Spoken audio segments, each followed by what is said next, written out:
To Stamford Bridge next, where Chelsea had the chance to close the gap on leaders Arsenal. Your commentator, Jonathan Pearce. Right from the beginning, you could sense how much it was at stake. Every duel, every action, it was full gas, and not much football, very short sequences of play. And yeah, with the 10 men, obviously we expected a different game. We planned it, we went through in the second half, and straight away, after the first kick, they get a free kick, a wide free kick from their corner, and they score. And emotionally, it becomes a very tricky game to play. The TV replays showed that the tackle was high for the red card. You agree? Yeah, I think it's a red card. I think 11v11, we were in control, we created chances, and we were probably doing better than them. Then the red card changed a little bit the dynamic of the game, but even with that, I think the way the player, they dealt with that has been outstanding. Lately, I've been playing as a striker, and I'm trying to move in the right areas so my teammates can find me.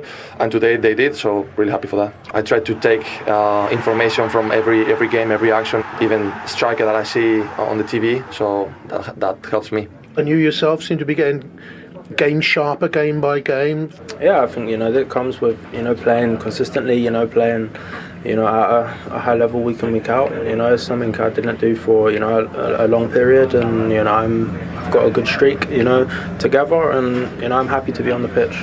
And you like playing in that midfield role? I like playing full stop. Well, playing in that midfield role, Micah, how important was he in sort of stopping Arsenal? It was sensational. I think Maresca with a tactical plan was definitely there, but James was just outstanding in this formation, in that midfield area. So this is him on the ball. So what we do know is, in that midfield, Arsenal like to go man-to-man, and the same for Chelsea as well. But what James was doing, because Rice was marking him, was pulling him all the way out. He didn't know to go to Caicedo or to James. So now James pulled him out, and now it allows Gusto to go in midfield. And that's what's so good about James. Whether he's playing right back, centre mid, he has an effect on the game. Okay, they go forward, they break the lines, and then Esteban, he should do better here. So firstly, we've gone with on the ball. This is now him pressing. So I just want to hold it here. James and Rice, normally, and you see Enzo and Zubamendi. But hold it there. But normally you would have James a little bit further on. But this time, he's the furthest forward in this position. He goes there, it goes to one, it goes to the other, and now he goes because he knows he's got the protection behind him. A better pass, they're in, Arsenal get numbers back. He was instrumental in the game, exactly what they're doing. But this is my favourite one here. Right, just hold it here. He sees where Rice is. He wants to press him. And as we roll it on slowly here now, he's absolutely perfect midfield play. Watch now. He stops. He looks behind him. He knows exactly that he's covered behind him. Then he decides to go to Calafiori and get the ball because he knows he's got a chance to win it. It's all about percentages. When you're supposed to go, when you're supposed to drop off. And for a right back playing in midfield, it's just sensational to watch. And then down to 10 men, 1 and 2 touch. Can you see a pass? We know he's got that. We've been waxing lyrical about it for years, doing all this sort of stuff. Absolutely perfect. And then, yeah, he's in a position where he wants to receive the ball. Again, Chelsea with 10 men, causing Arsenal problems. And then who gets the corner for Chalobah? Goal there. We know his delivery is so good. And for someone to have that ability to go from right back to centre midfield but have that effect on a game is just sensational. Yeah, and not just then about stopping Arsenal, it was about creating for Chelsea as well in that game. And it was a hard-fought derby. Mikel Arteta talked about it there without ever really spilling over, apart from the Caicedo red card. What were your thoughts on it? Yeah, you can't. There's no argument. It's high, and he's endangering an opponent, and he's late, and eventually they get to the right decision, but it's a bad tackle. You can see how high it is here. There, it's no argument at all. Clear red card, Michael. Yes, I did. I didn't when I watched it earlier on in real time. I didn't think it was, but as I watched it on and that angle there, it's certainly a red card. Yeah, Without even though Caicedo himself looks slightly startled to be receiving it. But yeah, it was given as a yellow on the field and then overturned when he went to have a look at it. We talked about Chelsea stopping Arsenal from open play. They were also effective in stopping them from corners as well. I just think they were excellent all over the field. I mean, we know what Arsenal can do and what they try to do. But here you got Enzo here, blocking the run. Again, James there, no entry. João Pedro's not even looking at the ball. And then Cucurella, no entry. Goalkeeper comes and punches it clear. How many times have we seen that before with Arsenal? Pedro's not looking at the ball. He's just looking for the runner. Goalkeeper's got a free punch again. This is not what Arsenal normally do. Normally they're so organised. But this was the perfect one. Brave, 10 men, 3 up against 3. They said, no problem. We'll leave Madueke at the edge of the box. We'll defend what we need to defend. And the goalkeeper catches it. Easy. And, I mean, that was the lowest set-piece expected goals this season because Chelsea defended so well. Yeah. But they're missing Gabriel and Saliba. Yeah, and taking that into account, missing their 2 centre-halves or their 2 first-choice centre-halves, taking into account the week that Arsenal have had, has it been a good week or is this kind of set them back in any way, do you think, dropping points at Chelsea? When you're up against 10 men for that amount of time, I guess there'd be a little bit of disappointment, but I think when you look at the overall big picture, the week they've had, beating Tottenham very impressively, beating Bayern very impressively, and going there today, being 1-0 down, I know they're against 10 men and they're missing their 2 main centre-halves, coming away with a point, I think that's a very, very good week. Yeah, still keep that gap at 5 points at the top of the table. Now, Yeah, but the thing is, with that one, Gianfranco, I would let him know. He would know from us training together that when I'm coming in with real aggression. Something, you're saying something to make him realise where he is. Why don't we find that difficult to believe, Gianfranco? You would have pushed him. No. Correct. Yeah, I would. It's my own man. You push him out of the way. Let's get some Arsenal reaction first of all. Here's their manager, Mikel Arteta. You come away with a point, hard fought. It was a fierce day, wasn't it? Yeah, right from the beginning you could sense how much it was at stake. Every duel, every action, it was full gas and not much football, very short sequences of play. And yeah, with the 10 men, obviously we expected a different game. We planned it, we went through in the second half and straight away after the first kick, they get a free kick, away free kick from their corner and they score. And emotionally it becomes a very tricky game to play. But yeah, overall, I think when you don't win with 10 men for 45 minutes, you have to be disappointed, but we have to know as well where we're coming from, the week that we had, the fact that we play a tough opponent as well, and at the end we got a point. And you came here without your 2 centre-backs, really. What did you make of the 2 boys who stood in for you?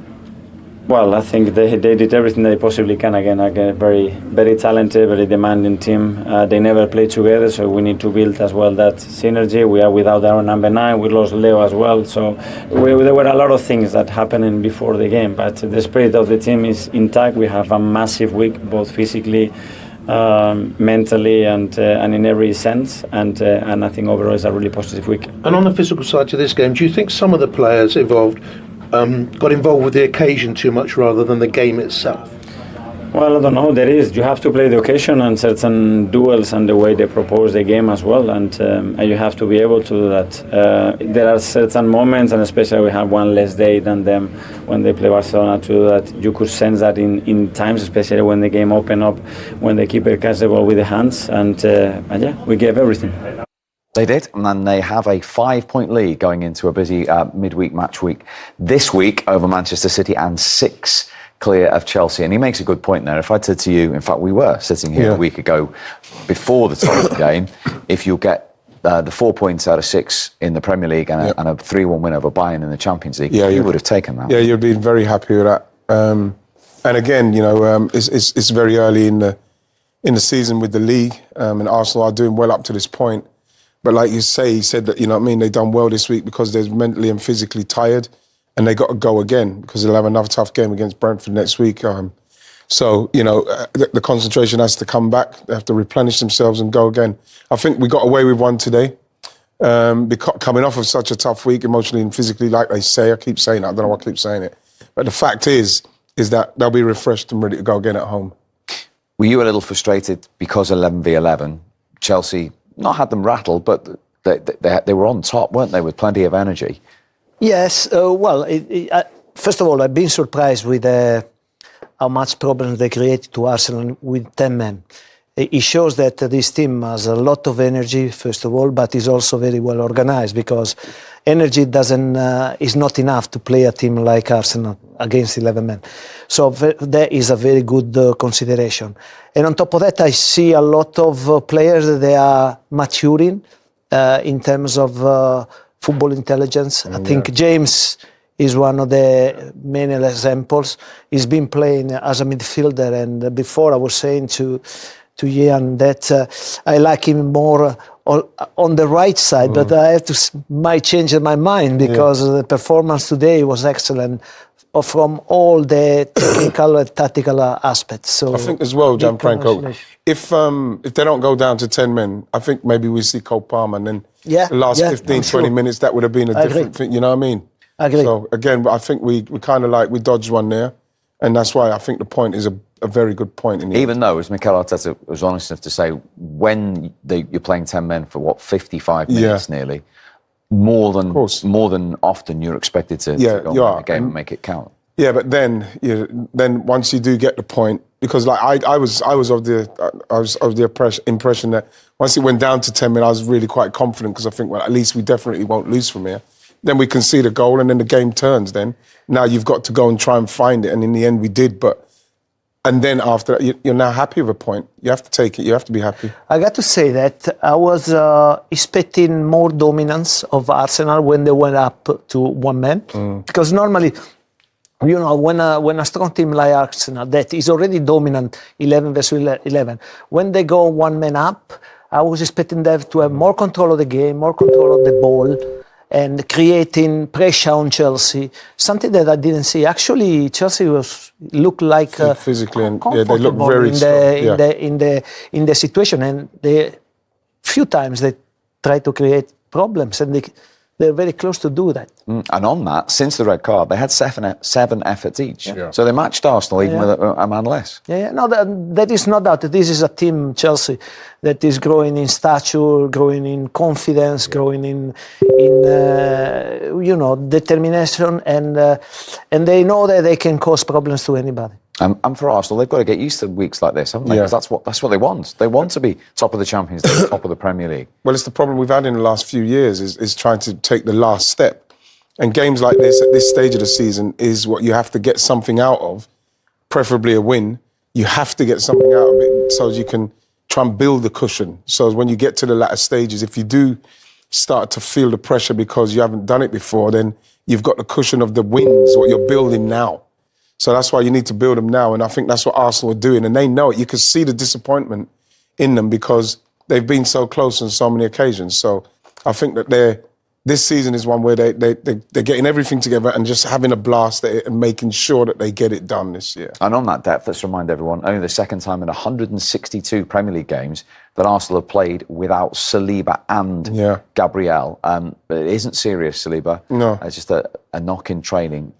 And even that, Steve, remember we lost Saliba a couple of seasons ago and it literally finished our season, and we lost him just before the game. And as much as the two guys, Mosquera and Nkappi, they've not played together, and that's, it was a good performance.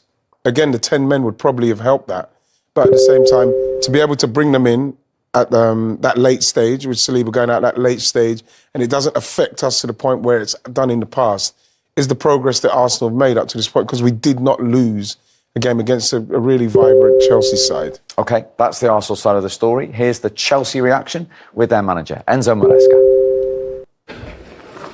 Well, Enzo, against the team that's top of the league, with a man less for a lot of it, what do you think you showed today? I think we showed that we are in the right direction again. I always said the same because I really think that we go in the right direction. The performance has been, I just said, the players, for me has been fantastic. We were much better team than them, 11v11. And then with 10 players, it's more difficult. But the way they deal with that situation has been outstanding. So how did you achieve that? How did you manage to be the better team, 11 against 11. Tell us a bit about the game plan. But I think it was. I think it's been quite clear that 11-11 we were better than them. But what did you do to make yourselves better than them? We just try to exploit the best solution, the best space, the best situation. We knew that probably the space was for Malo, Estevao in that side. The way we prepared the game, I think worked quite well. And again, but overall, I think tonight we can be happy, even if we didn't win. What did you make of the red card? Pretty clear? I think red card is red card, to be honest. The only thing that I struggle to understand is the different way to judge, because what about Bentancur against Reece? If you remember, when we play away, it's exactly the same foul. So for me tonight it was a red card, and also that one. Why once is red card, once is not red card? It's just this difference that sometimes you struggle to assess and to understand. So you struggle a little bit with that VAR intervention, when it does and when it doesn't? I think it's red card. It's clear that it's red card tonight, but was also clear the other 2 games ago, 3 games ago. But why the difference? This is the only thing that sometimes you are there and say, oh, but it's what it is. Okay, Premier League in their last 6 Premier League visits. It was certainly feisty, and Chelsea, right after 38 minutes, reduced to 10 men because of that. Yeah, we saw that. We saw Moses Caicedo was a little bit pumped up for the game, but like that one, he just arrived just a little bit too late. You see, Merino just pops it off too quick for him there, and you can just see that is the reason why.